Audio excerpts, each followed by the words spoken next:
Total मिलाकर के जो एक्सपेंडिचर किया जाएगा 53,412.72 करोड़ रुपए एक्सपेंडिचर किया जाएगा। ये जो आपको एचआरटीसी दिख रही है, एचआरटीसी को रिप्लेस किया जाएगा विद इलेक्ट्रिकल बसेस, जो ये डीजल बसेस हैं। और विश्व बैंक की मदद से 2000 करोड़ रुपए की लागत से हिमाचल प्रदेश विद्युत क्षेत्र विकास कार्यक्रम शुरू किया जाएगा। ये सब चीजें जो है वो किसके लिए की जा रही हैं? कांगड़ा को टूरिज्म कैपिटल बनाने के लिए। अब देखते हैं। Hello and welcome to explore academy. I hope कि आप सभी बहुत बढ़िया होंगे और आप सभी की पढ़ाई भी बहुत अच्छे तरीके से हो रही होगी। तो इस वाली वीडियो में हम बात करने जा रहे हैं हिमाचल प्रदेश बजट, जो 2023 और 24 फाइनेंशियल ईयर के लिए प्रपोज हुआ है। टोटल मिलाकर के ये 53,412.72 करोड़ रुपए का बजट पेश हुआ है। इस वीडियो में हम बात करेंगे बजट कैसे बनता है, जो आपका रेवेन्यू हिस्सा दिख रहा है और दूसरा आपको कैपिटल हिस्सा दिख रहा है, रेवेन्यू रिसीट्स दिख रही हैं और रेवेन्यू एक्सपेंडिचर दिख रहा है। थोड़ा बहुत इसके बारे में डिस्कस करेंगे। साथ ही साथ में बजट डेफिसिट के बारे में बात करेंगे, रेवेन्यू डेफिसिट, फिस्कल डेफिसिट और गवर्नमेंट के द्वारा कौन कौन सी स्कीम्स इस वाले बजट में लाई गई हैं जो आपकी फाइनेंशियल ईयर 2023-24 में जाकर के लॉन्च होंगी। चाहे वो आपका ग्रीन स्टेट बनाना हो हिमाचल प्रदेश को 2026 तक, चाहे आपकी इको टूरिज्म से रिलेटेड हो, चाहे आपकी हेल्थ सर्विसेज से रिलेटेड हो जहां पर रोबोटिक्स की बात की गई है। तो यही सब बातें हम इस वाले वीडियो में डिस्कस करेंगे। ये बजट का पहला हिस्सा होगा, नेक्स्ट हिस्सा जल्द ही आपके सामने आ जाएगा। चलिए शुरुआत करते हैं।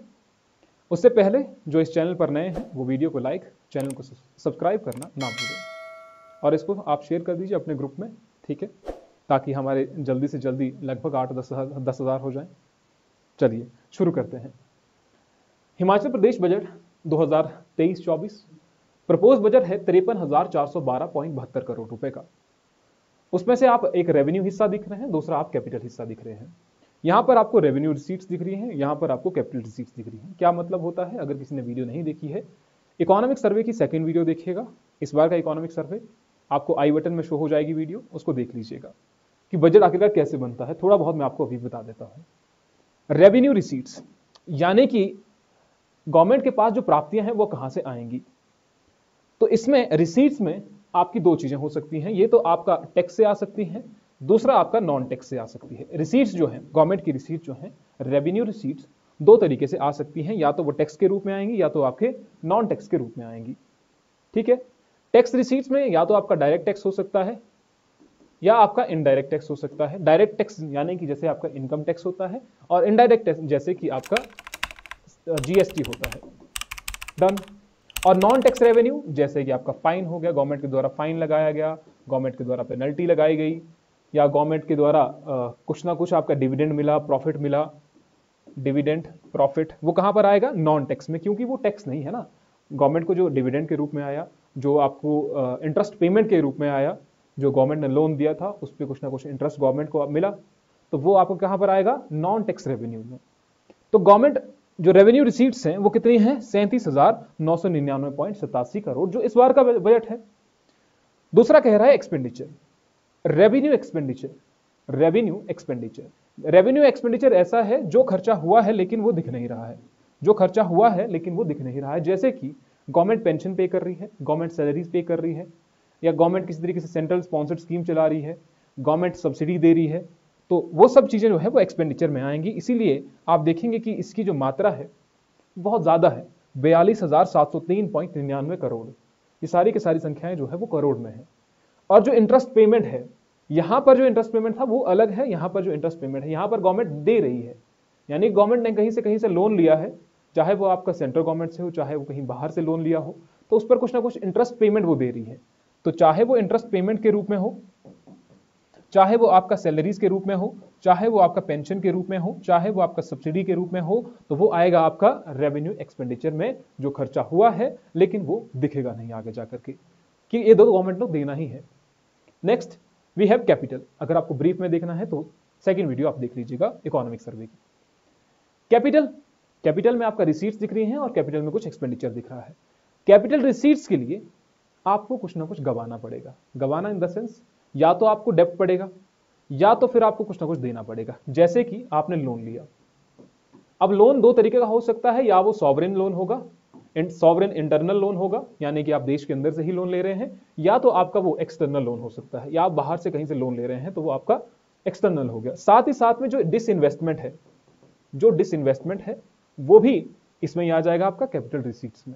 यहां से जो पैसा आएगा वो कितना है? 13,865.71, 13,865.71। और जो कैपिटल एक्सपेंडिचर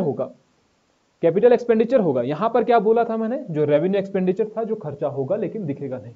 लेकिन कैपिटल एक्सपेंडिचर में जो खर्चा होगा वो आपको दिखेगा किस सेंस में, जैसे कि गवर्नमेंट ने कुछ ना कुछ रोड बनाए, कोई हॉस्पिटल बनाया, कोई स्कूल बनाया, तो इस तरीके का जो भी एक्सपेंडिचर हुआ वो आपको कहां पर आएगा, कैपिटल एक्सपेंडिचर में। तो इस बार गवर्नमेंट कह रही है कि हम एक्सपेंडिचर जो करेंगे वो 10,708.74 करोड़ रुपए करेगी। तो यहां पर बेसिकली बात क्या हो रही है बजट में कि गवर्नमेंट इस वाले आने वाले फाइनेंशियल ईयर में 2023-24 वाले फाइनेंशियल ईयर में कितना एक्सपेंडिचर करेगी। तो टोटल मिलाकर के जो एक्सपेंडिचर किया जाएगा 53,412.72 करोड़ रुपए एक्सपेंडिचर किया जाएगा। ध्यान रखिए जो रिसीट्स आपको दिख रही हैं उस रिसीट्स की वैल्यू कुछ डिफरेंट है, इसकी वैल्यू डिफरेंट है और इसकी वैल्यू डिफरेंट है। ये क्यों डिफरेंट है, क्योंकि यहां पर इंक्लूडेड है आपके क्लोजिंग बैलेंस और बैलेंस बजट, जो बैलेंस बचा हुआ है, जैसे कि 800 करोड़ समथिंग जो आपका ओपनिंग बैलेंस है, फिर आपका कुछ क्लोजिंग बैलेंस होता है, ये लगभग आपका 1800 करोड़ के आसपास है। इस बार का जो ओपनिंग बैलेंस होगा वो अगली बार के लिए क्लोजिंग बैलेंस हो जाएगा, थोड़ी देर में जब आप स्लाइड में भी देखेंगे वहां पर मैं आपको बता दूंगा, ठीक है। और लास्ट तक वीडियो में रहें, ध्यान से सुने, आपको बजट यहां से क्लियर हो जाएगा। देखिए अब आगे जाकर के देखते हैं जरा। तो हमने यहां पर देखा रेवेन्यू, कैपिटल, ये आपको क्लियर होगा। अब रेवेन्यू डेफिसिट क्या होता है, कि गवर्नमेंट ने कहा कि हमारे ऊपर रेवेन्यू डेफिसिट इतना पड़ने वाला है, राजकोषीय जो घाटा है। रेवेन्यू डेफिसिट आप कैसे निकालेंगे, जो रेवेन्यू एक्सपेंडिचर है, रेवेन्यू एक्सपेंडिचर में से रेवेन्यू रिसीट्स आप माइनस कर देंगे। रेवेन्यू एक्सपेंडिचर है 42,703.99 करोड़ और रेवेन्यू रिसीट्स हैं 37,999। तो इसको जब आप माइनस करेंगे तो आपके पास क्या आ जाएगा, आपके पास रेवेन्यू डेफिसिट आ जाएगा। तो गवर्नमेंट ने कहा इस बार बजट में कह रहे हैं सीएम साहब कि भैया हम पर जो रेवेन्यू डेफिसिट है वो लगभग 4,704.12 करोड़ होने वाला है। कितना, 4,704। ये इंपॉर्टेंट है आपके एग्जाम के लिए, याद रखें। निकाला कैसे, रेवेन्यू एक्सपेंडिचर में से जब आपने रेवेन्यू डेफिसिट्स आपने माइनस कर दिए, यहां पर भी लिखा हुआ है, जो आपकी बजट स्पीच है सीएम साहब की, उसको भी आप पढ़ सकते हैं। Next we have fiscal deficit. तो फिस्कल डेफिसिट का फॉर्मूला आप याद रख सकते हैं, क्योंकि इसमें जो बोरोविंग्स हैं वो यहां पर एक्सक्लूड हो जाती हैं, बाकी सेम चीजें हैं कि टोटल एक्सपेंडिचर में से आपने टोटल रिसीट्स आपने माइनस कर दी एक्सक्लूडिंग बोरोविंग्स। बोरोविंग्स को एक्सक्लूड कर देना, यहां पर इसका फॉर्मूला भी है। यही वैल्यूज जब आप यहां पर पुट करेंगे तो आपके पास जो निकल के आएगा वो है आपका, तो इस बार का जो फिस्कल डेफिसिट है वो है आपका 9,900 crore, which is 4.61% of gross state domestic product. GDP का, हमारी जीडीपी का कितने परसेंट है, याद रखिएगा, एग्जाम में पूछा जाएगा डायरेक्टली, तो 4.61%, 4.61%। तो कितना है ये फिस्कल डेफिसिट, इंपॉर्टेंट है एग्जाम के लिए, डायरेक्टली पूछा जाएगा। और फिस्कल डेफिसिट क्या होता है वो यहां पर कहानी है, the fiscal deficit is the difference between the governments total expenditure and it's total receipts excluding borrowings. यानी कि अपना पैसा पूरा करने के लिए आपके पास, मान लीजिए आपके पास 500 रुपए है, लेकिन आपको जरूरत है 100 रुपए की, सॉरी आपको जरूरत है 1000 रुपए की, तो 500 आपके पास पहले से ही है, लेकिन आपने 500 कहीं से ले लिए, उधार ले लिए, तो वही आपका जो आप उधार ले रहे हैं किसी से, वो आपको वापस भी करवाना है, वही आपका फिस्कल डेफिसिट, ये मान के चलिए अभी के लिए। तो जो मैं आपको कह रहा था कि आपका कुछ ओपनिंग बैलेंस होगा और कुछ आपका क्लोजिंग बैलेंस होगा। तो ओपनिंग और क्लोजिंग बैलेंस, बजट कितने का पेश हुआ है, इतने का। एक्सपेंडिचर जो ध्यान रखिएगा कि एक्सपेंडिचर कितना होगा, व्यय कितना किया जाएगा, वही तो है आपका बजट। कि बजट क्या है, आप भी अब फैमिली में हैं तो परिवार वाले भी कुछ ना कुछ आपके लिए साल में दे रहे हैं, महीने में कुछ ना कुछ दे रहे हैं, बोले भैया 5,000 आपको दिए जा रहे हैं और ये आपका बजट है। आप कई बार ऐसा कहते हैं कि हमारा बजट इस बार ढीला है, ये काम नहीं हो पाएगा। तो यानी कि जो आपके पास पैसा आप व्यय करने जा रहे हैं, जो व्यय करने जा रहे हैं वो है आपका 53,412.72 करोड़। और ये दो क्या हो गए आपके, opening balance and closing balance. ये क्लोजिंग बैलेंस अगली बार के लिए ओपनिंग बैलेंस बन जाएगा, जब अगली बार बजट आएगा तो ये क्या बन जाएगा, क्लोजिंग बैलेंस, ओपनिंग बैलेंस बन जाएगा। तो यही हमने देखा, total estimated receipts for the financial year 2023 and 24। ये रिसीट्स हैं, रेवेन्यू रिसीट्स और कैपिटल रिसीट्स। यहां पर ज्यादा ध्यान मत दीजिएगा, जो ऐसे बड़े एग्जाम की तैयारी कर रहे हैं वो तो ठीक है, जैसे एचएस देने वाले हैं या दूसरे अलाइड नायब तहसीलदार, वो थोड़ा सा इस पर भी ध्यान दे सकते हैं कि टैक्स से कितना आया, नॉन टैक्स से कितना आया, ग्रांट्स इन एड कितनी आई, तो ध्यान रखिएगा, ये भी एग्जाम में आया है, पिछली बार के एचएएस में पूछा गया है, डायरेक्टली क्वेश्चन पूछा गया है। देन वी हैव एक्सपेंडिचर, कहां पर होगा, रेवेन्यू एक्सपेंडिचर और कैपिटल एक्सपेंडिचर, चाहे वो सोशल सर्विसेज पर हो, इकोनॉमिक सर्विसेज पर हो। जब आपको पीडीएफ मिलेगी तो आप पीडीएफ को देख सकते हैं। ये वाली जो पीडीएफ है, इस वाली लेक्चर की पीडीएफ आप हमारी एप्लीकेशन से डाउनलोड कर सकते हैं, जिसका लिंक आपको डिस्क्रिप्शन में मिल जाएगा। वहां पर आपको क्या करना, वहां पर आप हिमाचल जी के कोर्स में जा सकते हैं, या तो फिर आप हिमाचल के करंट अफेयर में जा सकते हैं। हिमाचल के करंट अफेयर भी आपको वहीं पर मिल जाएंगे मंथली बेसिस पर। यहां पर गवर्नमेंट ये कह रही है कि हमारे पास 100 रुपए है, अगर हमारे पास 100 रुपए है तो उस 100 रुपए में से कहां कहां पर जा रही हैं चीजें। गवर्नमेंट कह रही है कि 100 रुपए हमें कहां से मिलेगा, तो आपके सेंट्रल टैक्सेस से हमें मिलेगा 16.35 रुपए, और स्टेट टैक्सेस से मिलेगा 25.11, नॉन टैक्स रेवेन्यू से 6.65, ग्रांट्स इन एड मिलेगा आपको 25.16। तो यानी कि सबसे ज्यादा पैसा आपको मिल रहा है वो किसके रूप में मिल रहा है, वो मिल रहा है ग्रांट्स इन एड के रूप में। गवर्नमेंट ये कह रही है कि हमें अगर बजट 100 रुपए का है, मान लेते हैं 100 रुपए का बजट है, तो 100 रुपए में से ग्रांट्स इन एड के रूप में हमें सबसे ज्यादा पैसा मिल रहा है। और सबसे ज्यादा पैसा कहां पर जा रहा है, तो वो आपका जनरल सर्विसेज पर जा रहा है। जो आपकी सामान्य सेवाएं हैं वहां पर पैसा जा रहा है सबसे ज्यादा, और सबसे कम जो पैसा जा रहा है वो आपका लोन्स पर जा रहा है, जो हम लोन चुका रहे हैं, सॉरी, जो ग्रांट्स इन एड हम वापस दे रहे हैं, जो ग्रांट्स इन एड एक्सपेंडिचर जो जा रहा है इस पर। तो अब चलते हैं बजट पर। जो यहां पर शुरुआत होती है बजट की, जिस प्रकार सीएम साहब यहां पर बजट पेश करते हैं, तो उनके द्वारा फोकस किया गया पहले कुछ एक पॉइंट्स पर। जैसे कि उन्होंने बजट में कहा, अब बजट किस तरीके से आप समझेंगे, देखिए उन्होंने कहा चेंजिंग द डेवलपमेंट पैराडिग्म। मतलब का मतलब क्या हुआ, इसका मतलब क्या हुआ, प्रतिमान आप चेंज कर रहे हैं डेवलपमेंट के। तो इसका मतलब क्या हुआ, कहने का तात्पर्य यह है कि हमारी जो इकोनॉमी है, चाहे हम स्टेट की बात करते हैं, तो डेवलप है, ऑलरेडी डेवलप्ड है।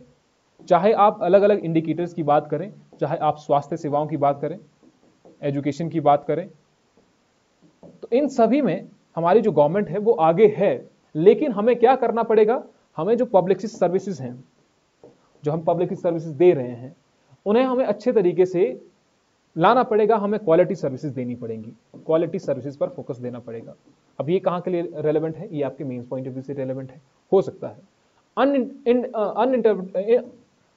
Uninterrupted delivery of quality public services, uninterrupted होनी चाहिए। जैसे कि आपकी वाटर सप्लाई हो गई, अच्छे तरीके से वाटर सप्लाई होनी चाहिए, अनइंटरप्टेड होनी चाहिए। चाहे आपकी इलेक्ट्रिसिटी हो, चाहे आपके रोड्स हो, तो वहां पर कोई भी बाधा नहीं आनी चाहिए। Optimising allocation of scarce resources, जो रिसोर्सेज हमारे पास कम है उन रिसोर्सेज को बहुत अच्छे तरीके से यूज किया जाना चाहिए। जो वेस्टेज हम करते हैं, वेस्टिंग एक्सपेंडिचर जो हम कर रहे हैं, वेस्टेज एक्सपेंडिचर जो हम कर रहे हैं, उसको कम किया जाना चाहिए। इंफॉर्मेशन एंड कम्युनिकेशन टेक्नोलॉजी, हमें यूज करना चाहिए आर्टिफिशियल इंटेलिजेंस का, हमें यूज करना चाहिए मशीन लर्निंग का, मशीन लर्निंग। यही सभी आप चीजें कहां पर देखेंगे, बजट स्पीच में। बस उसको थोड़ा सा हमने सिंप्लीफाई किया हुआ है, बाकी आप वहां से भी देख सकते हैं। तो जब हम इनका यूज करेंगे, जो डिलीवरी ऑफ सर्विसेज है, डिलीवरी ऑफ सर्विसेज है, वो यहां पर और फास्ट हो जाएगा। डन। तो यहां से शुरुआत होती है। तो सबसे पहले यहां पर बात की जाती है ग्रीन स्टेट की या ग्रीन एनर्जी की। यहां पर कहा गया कि हमें 31 मार्च 2026 तक हिमाचल प्रदेश को ग्रीन स्टेट बनाना है। To develop Himachal Pradesh as green state by 31 March 2026। तो 31 मार्च 2026 तक हिमाचल प्रदेश को ग्रीन स्टेट बनाना है। यहीं से क्वेश्चन आ गया, पहला क्वेश्चन। इसके लिए हम क्या करेंगे, एक पॉलिसी लाएंगे, green hydrogen policy will be brought. Green hydrogen में क्या होता है, इलेक्ट्रोलिसिस का इलेक्ट्रोलाइजर का ही प्रयोग किया जाता है, जहां पर आपको H2O में देखेंगे, H2 और O2 इन दोनों को अलग अलग किया जाता है with the help of electrolysers. और उससे पहले भी आपके जो रीन्यूएबल रिसोर्सेज है उससे, यहां पर मत जाइए, लेकिन फिर भी अगर हमें ग्रीन एनर्जी स्टेट बनानी है तो हमें क्या करना पड़ेगा, एक ग्रीन हाइड्रोजन पॉलिसी लानी पड़ेगी। उस पॉलिसी में क्या क्या होगा, देखिए पहला चीज, उसमें 40% सब्सिडी दी जाएगी यूथ के लिए for setting up solar energy project with the capacity of ranging from 250 kilowatt to 2 megawatt. अगर किसी यूथ को इस तरीके का प्रोजेक्ट जो 250 केवी से लेकर के 2 मेगावाट तक है, उसके लिए यूथ को 40% की सब्सिडी दी जाएगी सरकार की तरफ से। पहली चीज। अब देखिए कैसे हम ग्रीन स्टेट बनाएंगे इसको। हमें क्या करना पड़ेगा, यूथ को बहुत ज्यादा इंकरेज करना पड़ेगा, हमें इस तरीके के प्रोग्राम चलाने पड़ेंगे सब्सिडी दे करके, ताकि लोग थोड़ा सा यहाँ पर इंटरेस्ट दिखाएं। साथ ही साथ में Himachal Pradesh will develop a model state for electrical vehicles. क्या करेगा? Model state for electrical vehicle. Electrical vehicle will be encouraged in a phased manner with the collaboration of private and public sectors। तो यहाँ पर दोनों की सहायता ली जाएगी, चाहे वो पब्लिक सेक्टर हो चाहे वो प्राइवेट सेक्टर है। With the help of both the sectors encourage किया जाएगा सभी को। देखिए कैसे कैसे करते हैं इसमें।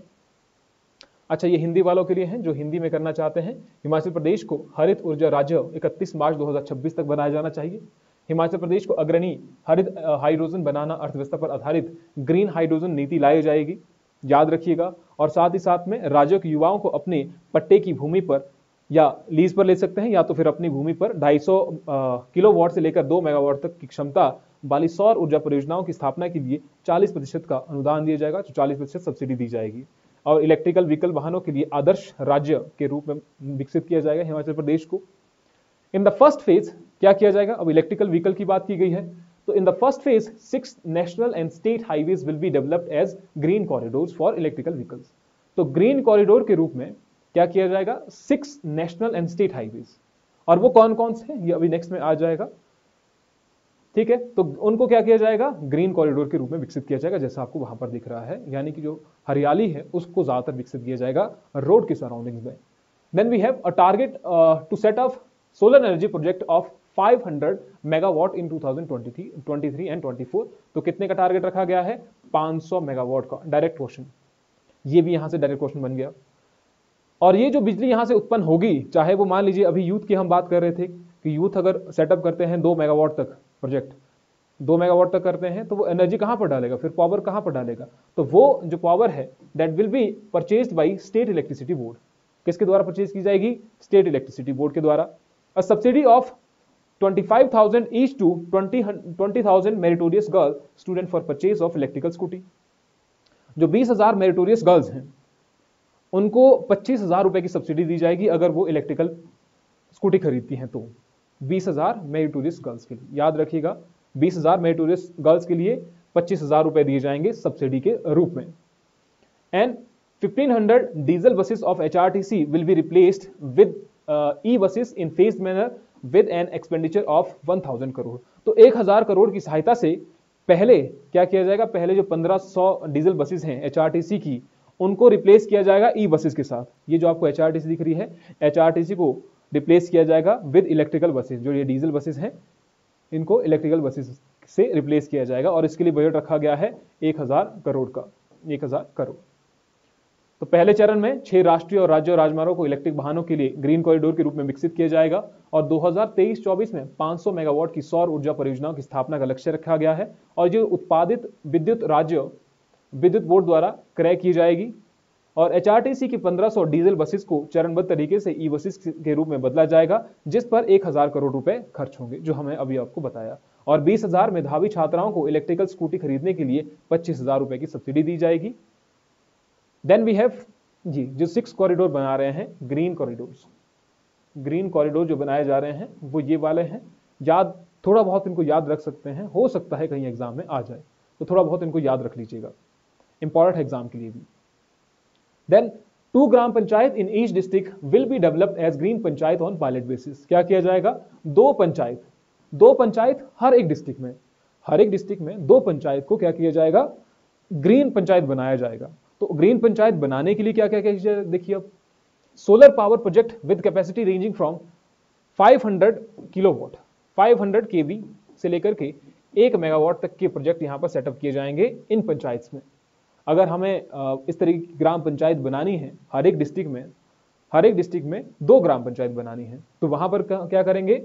सोलर पावर प्रोजेक्ट लगाएंगे। कितने से कितने तक? 500 केवी से लेकर के 1 मेगावाट तक। अब देखिए, ये वाला जो है ग्रीन एनर्जी से रिलेटेड, ये आपके मेंस के लिए बहुत इंपॉर्टेंट है, चाहे वो आपका 2023 का हो, 24 का हो, 25 का हो, 26 का हो, तब तक के लिए ये टॉपिक जो है वो बहुत इंपॉर्टेंट है, मेंस पॉइंट ऑफ व्यू से भी और प्रीलिम पॉइंट ऑफ व्यू से भी। इसके साथ साथ में ही Himachal Pradesh power sector development program costing 2,000 crore with the help of World Bank will be launched. Himachal Pradesh power project क्या किया जाएगा? Himachal Pradesh power sector development program एक लाया जाएगा, 2,000 करोड़ उसमें लगेंगे।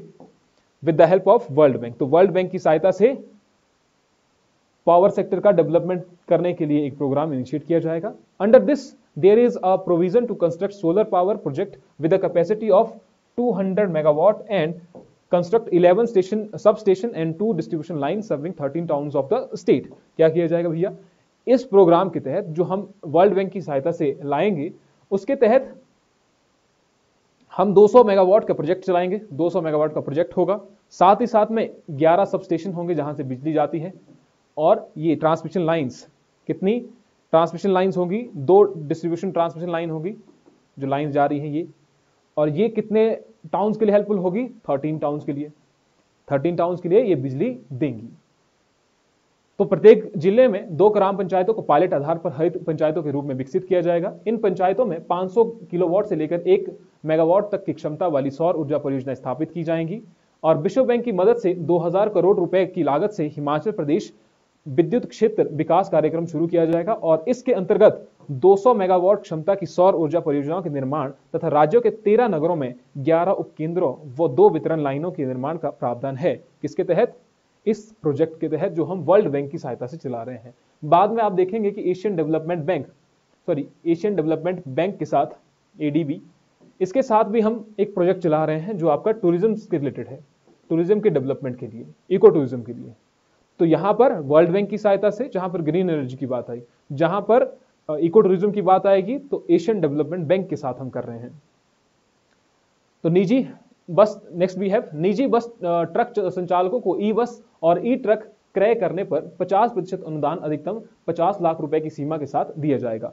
अगर मान लीजिए कोई प्राइवेट बस है और जो प्राइवेट ट्रक चलाते हैं, तो उनको भी क्या किया जाएगा, उनको भी 50% की सब्सिडी दी जाएगी। अगर वो इलेक्ट्रिकल व्हीकल खरीदना चाहते हैं, इलेक्ट्रिकल ट्रक खरीदना चाहते हैं, इलेक्ट्रिकल बस खरीदना चाहते हैं, तो प्राइवेट प्लेयर्स के लिए भी 50% रुपए का अनुदान यहां पर दिया जाएगा, अप टू 50 लाख। कितने तक, 50 लाख। अगर वो मान लीजिए 20 लाख की ले रहे हैं, 30 लाख की ले रहे हैं, 40 लाख, अधिकतम सीमा है 50 लाख। 50 लाख तक की कोई भी वो बस खरीद रहे हैं, चाहे आपका ट्रक खरीद रहे हैं, तो उस पर उनको 50% का अनुदान दिया जाएगा। निजी संचालकों को इलेक्ट्रिकल चार्जिंग स्टेशन स्थापित करने पर 50% का अनुदान दिया जाएगा। तो यहां पर है खरीदने पर, बस खरीदने पर, ट्रक खरीदने पर, यहां पर है चार्जिंग स्टेशन लगाने पर, क्योंकि जो इलेक्ट्रिकल व्हीकल्स होंगे उसके लिए स्टेशन की जरूरत होगी। तो जब स्टेशन की जरूरत होगी उसके लिए क्या किया जाएगा, 50% का अनुदान दिया जाएगा इलेक्ट्रिकल स्टेशन लगाने के लिए।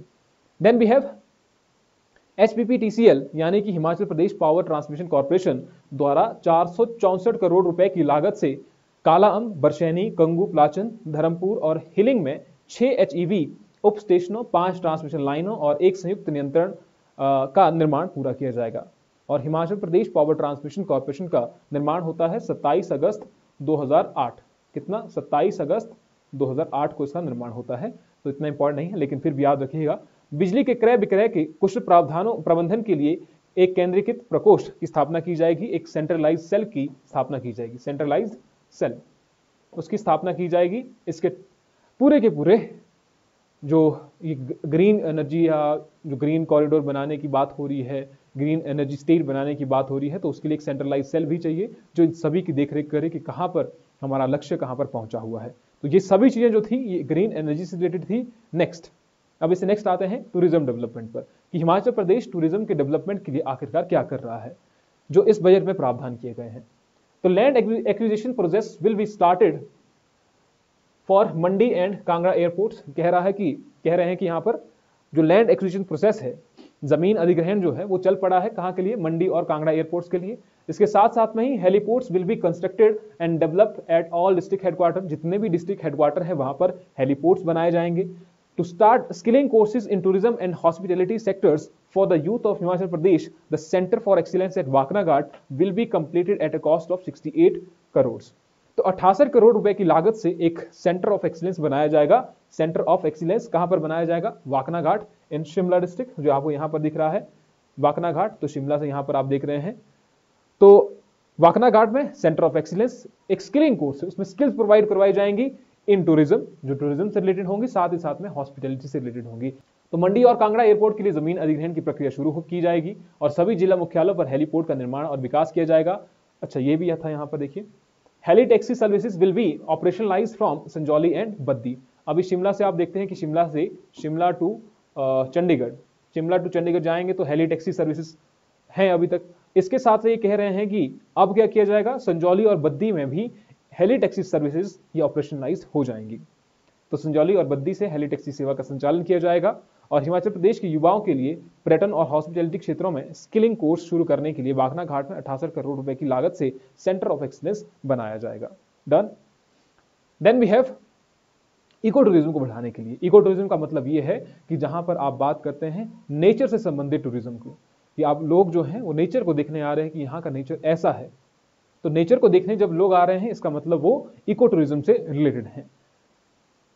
For the development of eco tourism और कॉम्प्रिहेंसिव टूरिज्म डेवलपमेंट प्लान, कौन सा comprehensive tourism development plan has been prepared at a cost of 1311 crore in collaboration with Asian Development Bank. जो मैंने आपको कहा था, कमेंट सेक्शन पर बताइए कि एशियन डेवलपमेंट बैंक की स्थापना कब की गई थी, ये कमेंट सेक्शन पर बताइए जरा। Ecotourism refer to the form of tourism that have the following characteristics: all nature-based forms of tourism in which the tourist main motivation is the observation and appreciation of nature as well as traditional culture and practices in national areas. इसके साथ साथ में क्या किया जाएगा, beautification की जाएगी। किसकी ब्यूटिफिकेशन की जाएगी, जो हेरिटेज साइट है और जहां पर टूरिस्ट अधिकतर आते हैं, जैसे कि आपका कांगड़ा, हमीरपुर हो गया, कुल्लू, शिमला, सोलन, मंडी, इस तरीके से उन सभी का ब्यूटिफिकेशन किया जाएगा जो आपको यहाँ पर दिख रहा है। तो ब्यूटिफिकेशन किया जाएगा, इको टूरिज्म को डेवलप किया जाएगा, वाकना घाट में सेंटर ऑफ एक्सीलेंस बनाया जा रहा है। तो यही सब चीजें जो है आपकी टूरिज्म से संबंधित हैं। तो ये हिंदी में यहां पर हो गया। Then we have Kangra district will be developed as tourism capital of Himachal Pradesh. Kangra district को टूरिज्म कैपिटल बनाने के लिए क्या क्या स्टेप्स उठाए जाएंगे, इंपॉर्टेंट है, ठीक है, इंपॉर्टेंट है। देखते हैं क्या क्या किया जाएगा। पहली चीज, गोल्फ कोर्स बनाया जाएगा, meeting international standards will be developed. जिसका स्टैंडर्ड इंटरनेशनल लेवल का हो वैसा एक गोल्फ कोर्स बनाया जाएगा। ओल्ड एज होम बनाए जाएंगे सीनियर सिटीजन्स के लिए। Development of ice skating and roller skating rings वो बनाए जाएंगे, जैसे कि आपका शिमला में आप देखते हैं, शिमला में भी है आइस स्केटिंग रिंग।